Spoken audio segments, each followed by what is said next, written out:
I think what we need really is a culture change. Facebook has grown really big with the move fast and break things, ask for forgiveness, don't ask for permission.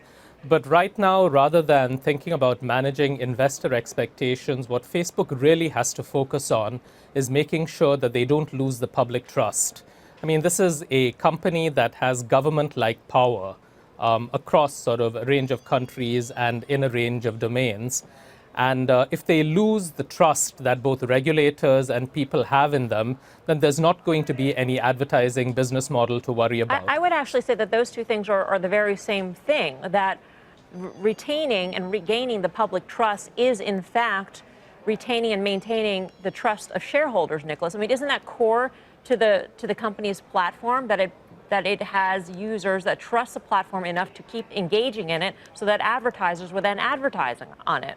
Yeah, I think all this is bad news for Facebook. I don't think it's going to really affect user numbers in any way. I mean, you're not, your average person doesn't sort of read the Wall Street Journal and come in and decide they're going to look at Instagram today or not. What this is a really problem for Facebook for is recruiting. So, you know, if you're coming out of Stanford and you're in a top engineering student, you're not going to go want to work for a company that looks like it's doing evil. So that's really the problem for Facebook here, is that it's going to be harder and harder for them to attract really bright people. But again, this is a problem across tech, though. I mean, tech is being attacked all over the place. Google looks like it has issues selling, doing contracts with the government. Amazon's getting a lot of flack for doing HQ2 in wealthy cities. And so people are attacking institutions, and you know, it's going to be hard for all these tech companies to get the right kind of people. But it's a, you know, I want to see if you agree or disagree with that, because it sounds like you disagree with what Nicholas just said. In that you would see a profound effect potentially on consumer engagement with the platform.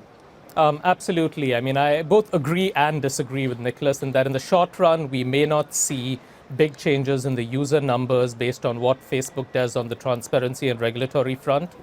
But what's really critical to Facebook's business model is having people trust them to make good decisions with the data that they hold.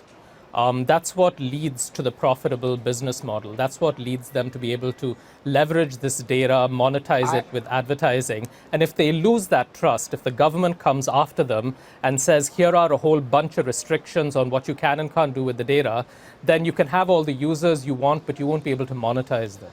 Yeah, I just think that actually Facebook's a miracle marketing machine. I mean, if you look at the rise of direct-to-consumer retail businesses, they love Facebook and they don't like TV, and TV viewership is coming down. And so it's not that Facebook's business is challenged here. I think that, yes, they don't want to get regulated, but at the same time, I remember Lloyd Blankfein saying a few years ago, is like, regulation is great for the big companies. They're the ones who can afford to go hire lobbyists and write the regulation. So, you know, what Facebook is dealing with here is a problem of perception that, yes, it does hurt it with its recruiting. But again, I don't think that, you know, people think, oh, I don't trust Facebook, I'm not going to open Instagram today. No, they want to go see what their friends are up to. And so.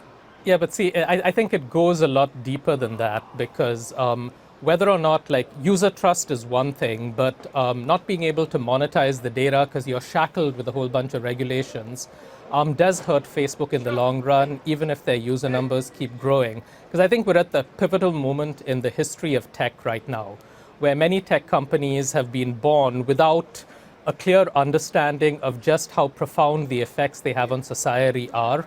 Facebook is one of them. Sometimes I wish that Mark Zuckerberg had finished the Harvard degree, picked up a good liberal arts education. He might have been able to wrap his head more around the enormity of, like, you know, the impact that his company is having.